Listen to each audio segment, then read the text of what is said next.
By the time the stranger rode into Bitter Creek, the town had already judged Eliza Vale. Proud, they called her. Difficult. Ungrateful. For 3 weeks, men had offered her work she did not want and dignity she would not keep. Wash dishes in the back room. Pour whiskey at the Silver Lantern. Smile when told. Sit closer when paid. She had turned down every offer, even after hunger hollowed her cheeks and the soles of her boots split open in the dust.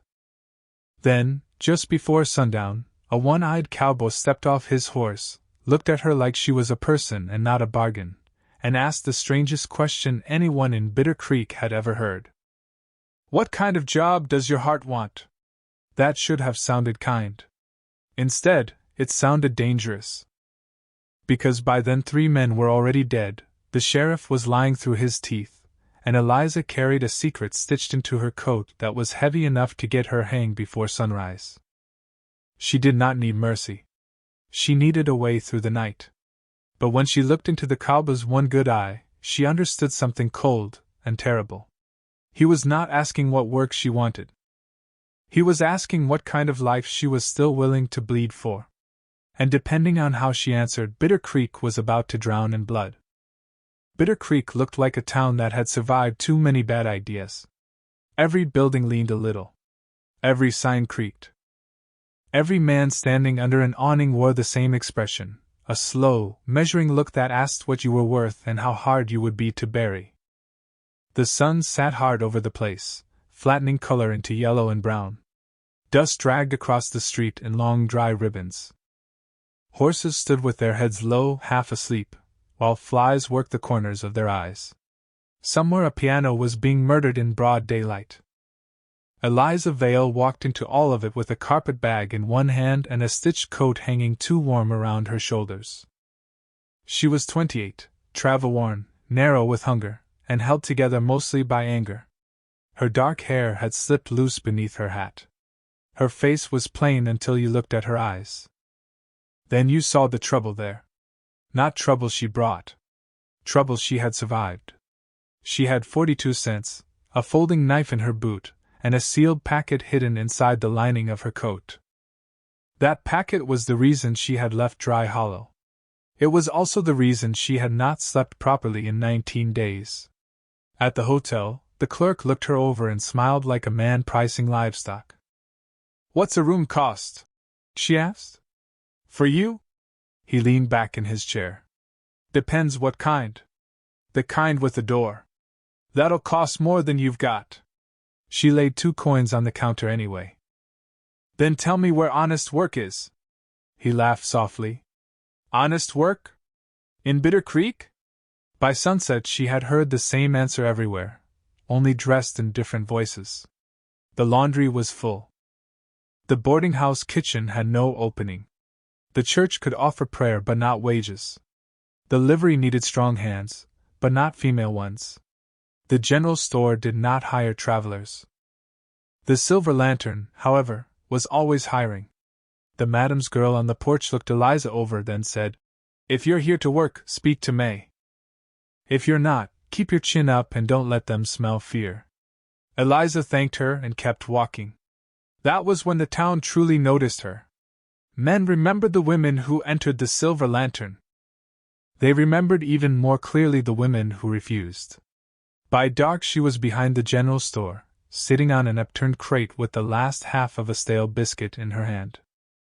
The alley smelled of rotten onions, lamp oil, and horse piss. Music from the saloon drifted over the roofs in broken scraps. Somewhere down the street, someone shouted and glass shattered. No one ran toward it. In Bitter Creek, a scream was just weather unless it belonged to someone important. Eliza slipped her hand inside her coat and touched the packet. Thomas had sewn it there himself, was shaking fingers 2 nights before he died. "If I don't make it," her brother had said, "take this to a federal marshal. Not the sheriff. Not the judge. A marshal. Promise me." She had promised. Thomas had been a bookkeeper, careful, decent, and too trusting of men with polished boots. He had found something in the freight ledgers, payments, dates, rail marks, names. A hidden route moving stolen army rifles through the territory. Merchants, ranchers, deputies, and men in office were all tied to it. 2 days after he told her, someone put a bullet through his throat behind the feed mill. The sheriff in Dry Hollow called it robbery. Thomas's purse had still been in his pocket. Eliza had believed many lies in her life. That one had not been among them. A boot scraped at the mouth of the alley. She stood so fast the crate tipped behind her. Her hand dropped toward her boot knife. The man there lifted both palms. Easy. He was tall, lean, and weather-cut, like a fence post left too long in wind and sun. One eye was covered by a black patch. The other was pale gray and steady. A scar tracked down from his jaw into his collar. His duster was old. His revolver was older. Everything about him looked used, not wasted. "I'm not buying," Eliza said. "Didn't figure you were." His voice was rough and quiet. He looked at her face, not her shape. That alone made him unusual. "Name's Jonah Creed," he said. She did not offer her own. "That expensive too?" he asked. "Sometimes." He nodded like he respected that answer. "Town says you turned down every offer today. Town talks too much." "True enough." He rested one hand on the hitch post. "I've got a place outside Miller Wash. Need help with horses, fences, some bookkeeping if you can write a steady hand. Room, meals, wages. That's the 7th offer. And good bargains usually arrive before sunset." One corner of his mouth moved. Not a smile. Maybe the memory of one. "Fair." She waited for the turn, the hidden cost, the soft pressure underneath the kindness. Instead he asked, "What kind of job does your heart want?" The question hit her harder than if he had grabbed her by the wrist. No man in 3 weeks had asked what she wanted. They asked what she could do, what she would do, what she would tolerate. Heart never entered into it. "My heart," she said carefully. "Not your hunger. Not your fear. Your heart." For a dangerous second she nearly told him the truth. Justice. Not comfort. Not safety. Not wages. Justice. She wanted Thomas's killers named. She wanted the men who thought decent people were easy to bury dragged into daylight. She wanted one corner of the earth where law meant something besides money wearing a badge. But justice had a way of dying on the road before it reached town. So she said, "A job that lets me keep my name." Jonah's good eye sharpened. He understood more than he should have from that answer alone. Before he could reply, hoofbeats thundered past the alley. 3 riders. Fast. They hit the street like a dust storm with purpose. One horse clipped the trough, sending water and mud flying. Men on the boardwalk stepped back. Windows closed. Laughter from the saloon cut off mid-note. Jonah turned his head slightly, listening. "You know them?" Eliza asked. "No," he said too quickly. A gunshot cracked from the far end of town. Then another. The silence afterward felt worse than the noise. Jonah's hand dropped to his revolver. "Stay behind me. I didn't ask for protecting." "No," he said, stepping toward the street as a scream ripped the dark open. "But I've got a feeling somebody just came asking for you." The first man fell outside the barber shop. He dropped to his knees, then forward into the dirt, shaving soap still clinging to one side of his jaw. He tried to rise. Another shot struck him and rolled him flat. Blood spread black in the lantern glow. Panic in Bitter Creek did not erupt. It spread.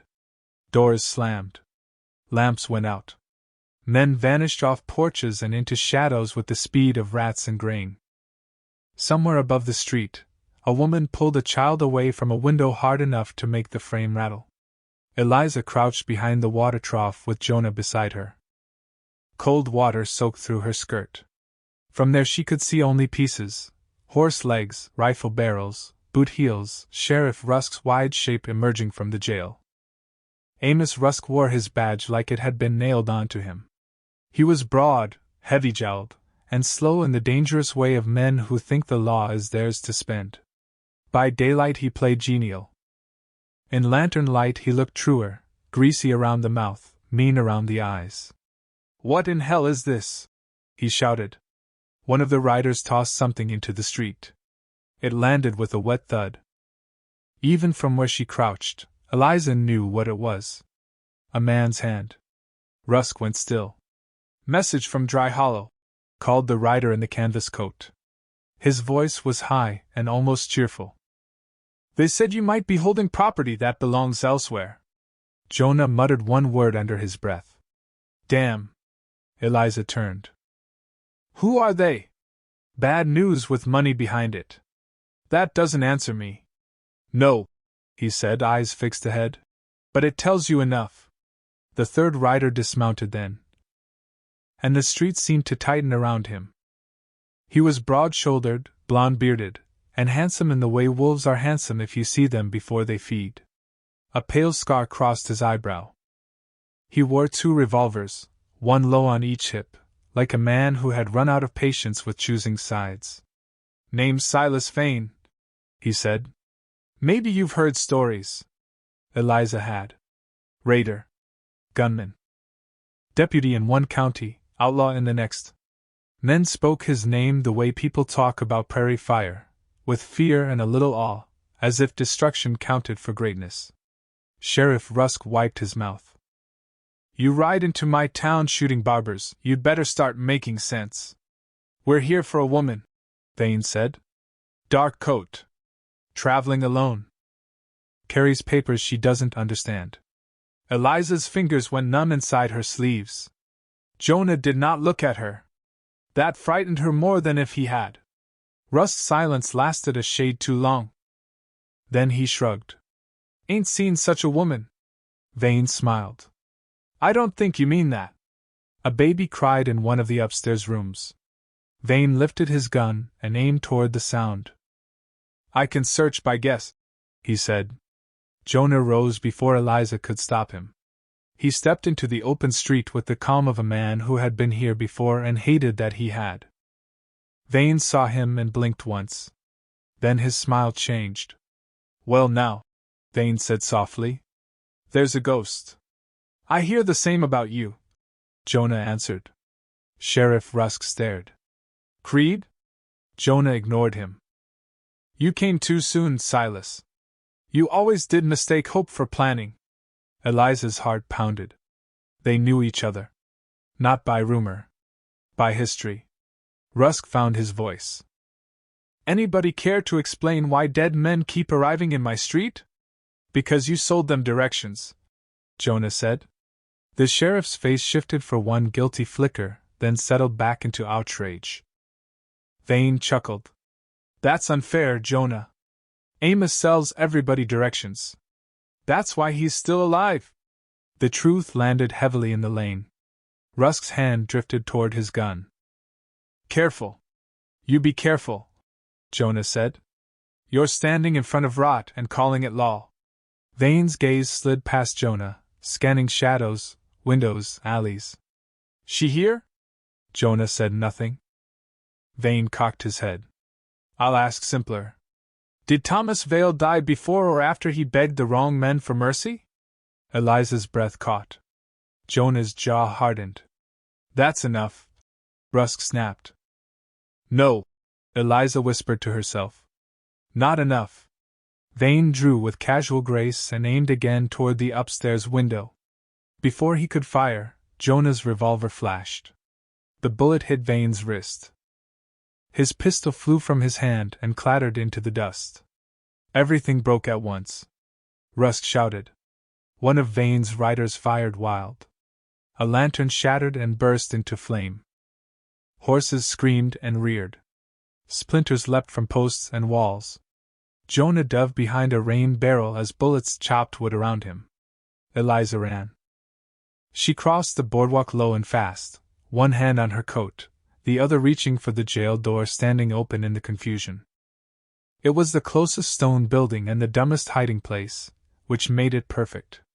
Men in panic rarely think their prey will choose the obvious. Inside, the jail smelled of iron, mildew, and sweat. Moonlight cut through the bars in pale slashes. There was one desk, one rifle on the wall, one empty cell, and one prisoner sitting on a cot with his wrists chained. He looked up as she slammed the door. "Bad night to visit," he said. He was young, maybe 22, with split lips, a bruised cheek, and alert eyes that had not yet learned how to surrender. Not dangerous looking, which in the West often meant nothing at all. "Who are you?" Eliza asked. "Caleb Mercer. Deputy once. Prisoner now." Gunfire cracked outside. She reached for the rifle. The jail's back door opened. Sheriff Rusk stepped in, breathing hard, revolver aimed straight at her chest. "Hand over the papers," he said. "And I might still let you die quick." The world narrowed to the dark circle at the end of Sheriff Rusk's gun. Eliza had imagined dying more than once on the road from Dry Hollow. A knife in a boarding house. A shot from a ridge. A pair of hands in the dark. She had not imagined a lawman offering murder in the same tone a grocer might use to ask for sugar. Caleb Mercer stood slowly inside the cell. "Sheriff," he said, "this is poor work for public confidence." "Shut up." Rusk looked worse up close. Sweat shone under his hatband. Powder smoke clung to his vest. His eyes kept flicking to Eliza's coat, not her face. He knew exactly what he wanted and where he believed it was hidden.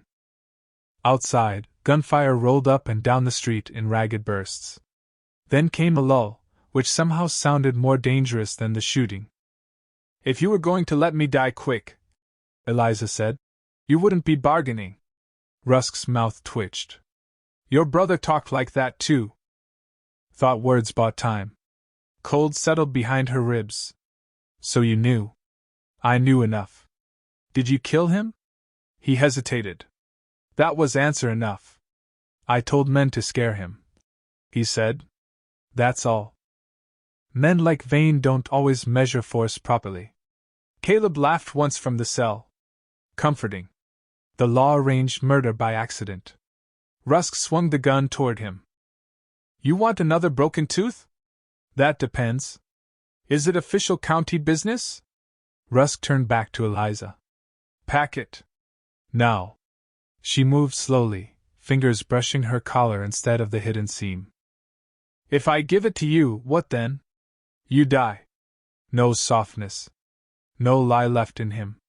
Good, she thought. Honest evil was easier to hate. Then Jonah's voice sounded outside, a hard shout lost under another volley of gunfire. Rusk flinched toward the door. That was all Caleb needed. He thrust one chained arm through the bars, hooked Rusk's sleeve, and yanked hard. The sheriff stumbled sideways. His shot blasted the desk lamp. Flame leapt up the wall. Eliza lunged for the rifle, swung it high, and brought the butt down across Rusk's mouth with everything she had left in her. Teeth snapped. Blood sprayed. Rusk hit the desk, stunned but not done. "Keys!" Caleb shouted. Rusk clawed for his revolver. Eliza fired. The rifle blast inside the jail was deafening. The bullet tore through Rusk's shoulder and slammed him against the cell bars. He dropped to his knees, clutching the wound, spitting blood and broken enamel onto the floorboards. Smoke filled the room. Eliza's shoulder burned from recoil. "Keys?" Caleb said again. They hung from Rusk's belt. Eliza tore them free, found the right one on the second try, and opened the cell. Caleb stepped out, chains still binding his wrists. Up close he smelled like iron and dust and old rage. "You should have aimed lower," he said to Rusk. Rusk spat red at his boots. "Traitor. That's the first honest thing you've called me." A bullet punched through the front window. "Time to leave," Caleb said. They ran out the back. The alley behind the jail opened into a narrow lane between the smithy and a collapsing shed. Firelight flashed over rooftops. The whole town smelled of burning oil and trampled dirt. At the far end of the lane, Jonah Creed was fighting beside a fallen horse, one hand braced on the animal's flank while he fired underneath its neck. Across from him stood Silas Vane, left-handed now, right wrist wrapped in a strip of cloth. He looked furious, but not rattled. Men like him did not lose calm. They used it as a weapon. Then Jonah saw Eliza. For the first time, fear crossed his face plain and open. "Get out of town!" he shouted. Vane turned at the sound. His eyes found her. He smiled. "There you are." Caleb fired first, awkwardly because of the chains. The shot went wide but forced one rider to duck. Jonah used the opening to put a bullet through that man's throat. He dropped without a sound. The second rider swung toward Eliza. She raised the rifle and pulled the trigger. Click. Empty. The rider grinned and spurred forward. Jonah moved like a spring uncoiling. He came out from behind the dead horse, took the rider's bullet through the upper arm, and shot him at arm's length through the chest. The man toppled from the saddle and dragged one boot in the stirrup for several awful yards before the leather broke. Vane stepped into the lane as calmly as a man walking into church. "Caleb," he said, sounding almost disappointed. "I told Russ to hang you before this turned sentimental." Caleb lifted the sheriff's revolver in both chained hands. "And I told him you'd come back to clean your own mess." Vane's gaze slid to Eliza. "The papers. Thomas gave them to you. He believed numbers could kill bigger men than bullets. You murdered him. I corrected an inconvenience." Jonah moved between them. Blood ran dark down his sleeve. "You'll go through me." Vane looked at him with open contempt. "That has always been the problem." Eliza stared between the two men. Same deadly stillness. Same economy in the hands. Same old hatred allied between them. "You knew each other before this," she said. Vane answered for him. "He used to ride with us." The words struck like a whip crack. Eliza looked at Jonah. "Us? Before?" he said. "How far before?" "Far enough." Vane laughed. "He leaves out the useful parts." Before Eliza could demand more, hoofbeats thundered from the north road. Not 3 riders. Many. Lantern light flashed off rifle barrels. Dust rose behind them in a wide moving wall. Vane narrowed his eyes. Jonah whispered, "Pike." A moment later Judge Harlan Pike rode into view with a small army at his back, smiling like a man arriving late to supper. And suddenly Eliza understood something terrible. Silas Vane was not the top of this darkness. He was just the sharp end of it. Judge Harlan Pike dressed like civilization and rode like conquest. Even under smoke and dust, he looked pressed and deliberate in black broadcloth, silver watch chain across his vest, boots polished enough to catch the firelight. He might have stepped out of a courtroom if not for the rifle in his saddle and the armed men behind him. Power on the frontier did not always wear a gun first. Sometimes it wore manners. "Well," Pike said, reining in at the lane, "this has become untidy." Silas Vane holstered his pistol. "You took your time. Public office requires appearances." Pike's gaze settled on Eliza with collector's interest. "Miss Vale. Your brother described you as more agreeable." A chill climbed her spine. "You read his letters?" "I intercepted one. Your brother was earnest." Earnest men often confuse private arrangements for public sins. Caleb let out a short, bitter laugh. "And public sins for policy." Pike gave him a passing glance. "Mercer. Sheriff Russ claimed you were improving your character in confinement. He oversold the cell." Jonah stood bleeding in front of Eliza, but the judge seemed in no hurry. That frightened her most. Men who believed time belonged to them were usually the ones who killed without blinking. Pike folded his gloved hands on the saddle horn. "Miss Vale, give me the packet, and this unfortunate evening can end with less burying." "You mean less witnessing," she said. His smile thinned by 1 degree. "I mean less death. How many men have you buried for your arrangements?" He considered the question as if it were almost worth answering. "Enough to keep order." "This isn't order." "No," Pike said softly. "It's maintenance." That single word showed her the full shape of the rot. Silas Vane was the knife. Sheriff Rusk was the dirty glove. But Judge Pike was the hand. Respectable. Educated. Mild. The kind of man who could sign a death order before breakfast and still make church by noon. Jonah's voice turned hard. You should ride away, Pike. Jonah, the judge said almost sadly. If I had known redemption would make you dramatic, I'd have had you shot sooner. Eliza looked at Jonah sharply. Is it true?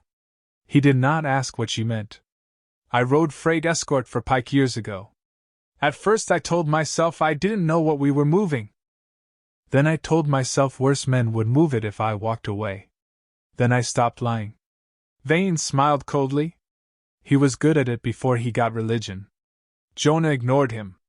We moved stolen rifles. We bought deputies. We silenced witnesses. Pike always had a reason. Chaos. Territory politics. Indian raids. Hungry towns. There was always a reason. Pike lifted one shoulder. Because there was always reality. Order in the West is not built by clean hands. No, Eliza said. It rots because men like you call filth necessary. Pike's expression changed then. Just a crack. Just enough. You are your brother's sister. That's the first compliment you've given me. One of Pike's riders dismounted and checked the jail. A moment later he called. Sheriff's alive. Badly. Pike sighed. Amos was always useful in theory. Caleb muttered. Hear that? That's what loyalty buys. Pike ignored him. Miss Vale, I'll make this plain. Your brother found fragments of a system larger than he understood. Ranchers who needed rifles. Officials who looked away. Merchants who fed war because war paid. Ugly, yes. But stable. Break it too quickly and counties starve, settlements burn, roads close, and everyone blames the men left holding the broom. You mean the men left holding office? Eliza said. He nodded as if pleased she had caught up. Exactly. And Thomas? Pike looked at her without warmth. Thomas made the childish mistake of believing truth is always useful. The rage that moved through Eliza then was so clean it felt almost holy. She slipped her hand inside her coat. Every rifle in the lane tightened toward her. Jonah's voice came low. Don't. She pulled out the packet. The oilskin wrapper was dark with sweat and travel. Thomas's careful stitches still lined one side. All this death for something no bigger than a prayer book. Pike extended his hand from the saddle. Wise. Instead, Eliza ripped the wrapper open. Vane swore. Pike lurched forward. Caleb inhaled sharply. The night itself seemed to stop. Eliza held the papers over the lantern flame spilling from the broken lamp in the lane. Heat licked her knuckles. No! Pike shouted. For the first time, real fear entered his voice. That fear saved them. His men hesitated, stunned to hear it. Shoot her! Vane barked. She'll burn them! That's exactly what I'm afraid of! Pike roared back. Jonah slammed into Eliza a split second before a rifle cracked. The bullet punched through the papers in her hand, spraying torn scraps into the air like pale birds. Caleb dragged her behind the collapsing shed as gunfire exploded on all sides. Splinters rained over them. You are out of your mind! Caleb shouted. Yes, Eliza yelled back. It seemed useful. Jonah fell beside them, pale now, blood wet on his side as well as his arm. He snatched the torn ledger and stared at the hole through it. The names list? Still here. Eliza held it up with shaking fingers. Another volley slammed through the wall. Grain spilled from ripped sacks in pale streams. Jonah shoved aside rotten boards at the rear of the shed, revealing an iron grate sunk into the ground. Rank air rose from below. Storm drain, he said. Runs under the tannery. Before they could descend, Silas Vane advanced through the smoke. You can run, he called. But Pike owns half the roads and the other half are scared of him. There are no clean badges left for people like you. Jonah looked up from the grate. Funny, he said. I was hoping for one dirty enough to help. He fired once. The bullet clipped Vane's hat and laid open his scalp. Vane touched the blood, looked at it, and smiled with pure murder in his face. That, he said, I'll return personal. Then Judge Pike's voice floated over the gun smoke, smoothed again and deadlier for it. Bring Jonah Creed alive, he said. I want Miss Vale to hear what kind of man she trusted. With that promise hanging over them, they vanished into the dark under Bitter Creek. The storm drain beneath Bitter Creek smelled of wet brick, old sewage, and every rotten secret the town had ever tried to wash away. Black water swirled around their boots. The tunnel roof dripped steadily. Above them, now and then, came the muffled thump of hoofbeats or running feet. They moved bent over through the dark, Caleb first, Eliza behind him clutching the torn packet, Jonah last with one hand pressed hard to his bleeding side. At the broader culvert beneath the tannery, Jonah finally stopped. He leaned against the wall once, then slid down hard. The wound in his side had soaked through his coat. His arm was worse than he admitted. In the pale moonlight leaking through broken slats overhead, he looked less like a man than a stubborn idea wearing one. You're not fine, Eliza said. I've been worse. That answer should die with every man who says it. Caleb crouched beside him and peeled back the coat enough to inspect the wound. Bullet stayed in. Maybe shallow, maybe not. Hard to tell through all this blood. Jonah closed his eye briefly. Cabin north of Miller, Washington, half-mile past the cottonwoods. Supplies under the floor. We'll carry you, Caleb said. Jonah gave him a flat look. You'll do no such thing. Excellent. Dying and difficult. Eliza took the flask from Jonah's coat and poured whiskey over the wound before he could object. He jerked once, jaw hard as stone, but made no sound. You've done this before, she said. Too often. On yourself? Mostly others. That answer hung in the wet dark. Caleb sat back on an old crate wedged in the culvert. His chains clinked softly. This seems like the right hour for honesty. I'll begin. I was deputy in Red Mesa. Sheriff Rusk offered me extra pay to escort freight. Quiet work. I took one run and saw army marks filed off rifle crates. Told him I was out. He arrested me for horse theft before sunset. Jonah gave a tired grunt that might have been laughter. Sounds like Amos. Caleb nodded toward him. Now you? How many graves lie between you and Silas Vane? Dripping water filled the space before Jonah answered. Too many.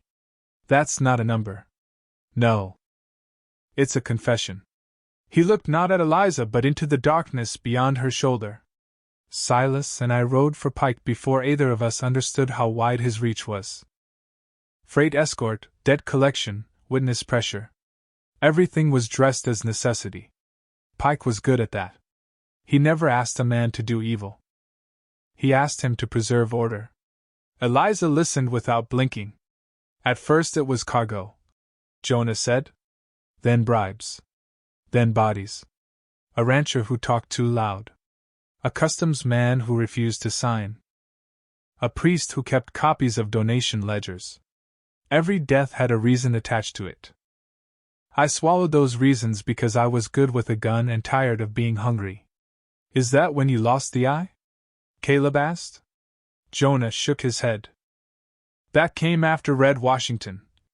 The words changed the air. What happened at Red Wash? Eliza asked. He swallowed once. We were moving rifles across reservation land at night. A wagon axle snapped. Lanterns appeared on the ridge. Pike's foreman thought it was scouts. Men fired before anyone asked a question. It wasn't warriors. It was children gathering strayed goats. Eliza felt the cold water around her boots and still somehow felt heat rise behind her eyes. How many? 7. Jonah's voice had gone very quiet. Silas said witnesses were witnesses, no matter the age. I said they were children, He said that's what witnesses look like before they learn words. Caleb stared at him with naked disgust. And you stayed? For one more night. Jonah looked up then, gray eye clear despite the pain. Long enough to put a knife in the foreman who gave the order. Pike? No. Pike kept his hands clean by distance. It was his man. Silas took my eye for that knife. I took 3 of his teeth and left him in a wash. We both lived. Which says something unflattering about Providence. Eliza could have hated him easily then. It would have been the simple road. He had carried rifles for murderers. He had lived inside the machine that killed Thomas. His remorse did not raise the dead. But she had seen him stand in the street for her. She had seen him bleed for the chance to make one thing right. Why help me? She asked. Jonah did not dodge. Thomas came to me first. The words hit like a second bullet. He found my place 3 weeks ago, Jonah said. Told me he had numbers, names, depots, rail marks. Said he had run out of clean doors to knock on. He knew who I'd been. He still asked for help because he thought guilt might make me useful. Eliza's throat tightened. And? I told him I'd get him to a federal marshal in Las Cruces. I was 1 day late to the feed mill. The tunnel blurred for a second. Thomas alive, hopeful, still trying. Jonah late. Evil quicker than regret. You failed him, she said. Yes. And now you think helping me pays the debt? No. His answer came at once. There is no paying it. That honesty hurt more than apology would have. Caleb leaned forward. If we survive till dawn, where are we headed? Eliza unfolded the surviving papers. The ledger page had a bullet hole through its center. The rail schedule was singed at one corner. The names lists remained mostly intact, and along one margin Thomas had written a note in tiny neat script. J.M. Santa Teresa Relay. Trust only if scar under left ear. Caleb read it twice. That's not much. It's enough, Eliza said. Jonah nodded. Santa Teresa is 2 days southwest if we cut through Devil's Basin. Caleb stared at him. The Murderous Canyon? The same. Splendid. Before anyone could say more, a metallic echo rang down the tunnel. Then another. Men moving through water. All 3 froze. Voices followed, low and distorted by Brick. They came this way. Silas Vane. He was not alone. Jonah pushed himself to his feet with a grimace that nearly folded him in half. Cabin's too far if they've got the drain. Caleb raised the sheriff's revolver in his chained hands. Then we make a stand in sewer water. My mother imagined better things. Jonah looked up at the slatted shaft of moonlight above them. Tannery chute. Leads out behind the lime pits. Eliza first, Caleb said. She moved, then stopped, and turned back to Jonah. Tell me one thing true. His face hardened. I've been telling truths all night. One more. If it comes to your life or those papers, which do you choose? He did not hesitate. The papers. She held his gaze long enough to judge whether repentance could survive pain, fear, and the sound of old sins closing in. Then she nodded. Good, she said. Because I have a plan. From the black throat of the tunnel, Vane's voice came smiling through the dark. Eliza, if you're still deciding who to trust, decide fast. Judge Pike just hanged Sheriff Rusk. Says loose ends offend him. They climbed out of the tannery chute into a yard full of cracked vats and lime pits white as old bones under the moon. The air stank of rot, chemicals, and skinned hides. Behind them Bitter Creek smoldered. Ahead, beyond a broken fence, the desert opened wide and black beneath a hard scatter of stars. Jonah nearly fell when his boots hit the ground. Caleb caught one arm. Eliza caught the other. Together they dragged him behind the vats as voices echoed up the chute below. Your plan, Caleb whispered. Now would be a wonderful time. Eliza held up the torn packet. They think everything is in this. Because everything important is. Caleb said. Not anymore. She reached into the hidden seam inside her coat and pulled out a second folded scrap, waxed against sweat and dust. Caleb blinked. Jonah stared, then laughed once despite the blood. You made another pocket. On the road, Eliza said. I copied the names whenever I stopped to rest. If the packet was taken, they'd still have the original. If it was burned, I'd still have this. Caleb looked from her to the copy and back again. You let half the territory start a war over bait. I let them show me what they feared. Jonah took that in, and something like respect crossed his face. All right, he said. Then we split them. Vane chases the packet. Pike chases proof. He'll send men after both. Caleb said. I only need one of those trails to live. Eliza replied. She pointed to the tannery stable, where a rangy bay gelding stood tied beside two half-lame mules. That horse gets us to Santa Teresa. And me? Jonah asked. She pressed the torn original packet into his hand. You ride east from the lime pits and make sure Silas sees you with it. His face shut down. No, yes. You don't know him well enough. I know his kind, she said. Men like that stop working for money the moment pride gets wounded. Hurt them in front of witnesses and they stop serving their employer. They start serving themselves. The chute clanged below. Voices rose. Jonah stepped closer, blood black on his coat. If I do this, Pike will send half his men with Vane. The rest will come for you. I only need to outrun the half that can still think. This is madness. She looked straight at him. Thomas died because decent men hesitated and wicked men didn't. You asked what kind of job my heart wanted. Here is your answer. My heart wants the truth delivered. Whatever it costs. For a second the night went still around them. Then Jonah nodded once. All right, he said quietly. But if this works, you do not turn back from me. That depends whether you earn it. A rifle flashed from the chute mouth. They moved. Caleb ran for the stable, chains rattling. Eliza fired at the opening, forcing the first man back. Jonah staggered wide through the vats, the packet raised in one blood-slick hand. Silas! He shouted. Still chasing another man's leash? That did it. Silas Vane emerged from the chute like the devil climbing out of a grave, hair dark with blood and tunnel water, fury alive in every line of him. The moment he saw Jonah with the packet, everything else vanished from his face.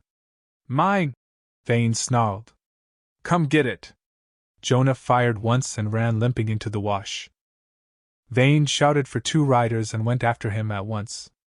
Behind him, Pike's men spread through the yard with discipline that made them more frightening than Vane's rage. Caleb hacked his chains against the stable ring while Eliza cut the bay horse loose. A bullet snapped through its mane. The gelding reared. She caught the bridle and soothed it back down with one hand while firing with the other. Judge Pike rode into view beyond the vats, black coat dust streaked now, civility burned out of him. You stupid girl! He shouted. Do you think paper changes anything? Eliza aimed straight at him. It changed your voice. He leveled a rifle. Caleb hit him from the side before he could fire clean. The shot smashed a vat instead of Eliza. Stinking liquid sprayed. Pike tumbled from the saddle into the mud with a curse that sounded far more honest than anything he had said all night. Eliza hauled Caleb up by the collar. Can you ride? I can cling. Good enough. Together they got onto the bay, Caleb behind her with his chained wrists awkward at her waist. They burst through the broken fence and into the wash as bullets chased them into darkness. They rode southwest under a knife-bright moon. Devil's Basin was less a route than an argument against survival. Bad rock, sudden drops, thorn scrub, and dry gullies deep enough to swallow horse and rider whole. Twice the gelding stumbled. Once Caleb nearly slid off. Either of them spoke much. Words felt wasteful beside hoofbeats and fear. Near dawn they reached the cottonwood cabin Jonah had named. To Eliza's shock, Jonah was already there. He stood in the doorway with a rifle and a face gray from blood loss. The original packet was gone. Caleb stared. I take back at least 3 insults. Jonah leaned on the doorframe. Vane took the packet. I led him east, then cut north through the basalt shelves. Pike lost 2 men in the dark. Pride slowed Silas. He needed to know he had won before he killed me. Eliza dismounted. Her legs nearly failed under her. Did he open it? Not while I could still shoot. Then we have some time. Not enough. By mid-morning a single rider appeared on the southern horizon, coming fast. Silas Vane arrived alone. He dismounted outside rifle range and walked forward with his revolver loose in his hand. He had no hat now. The line of dried blood down his temple made him look less human and more carved from old violence. Pike opened the packet, he called.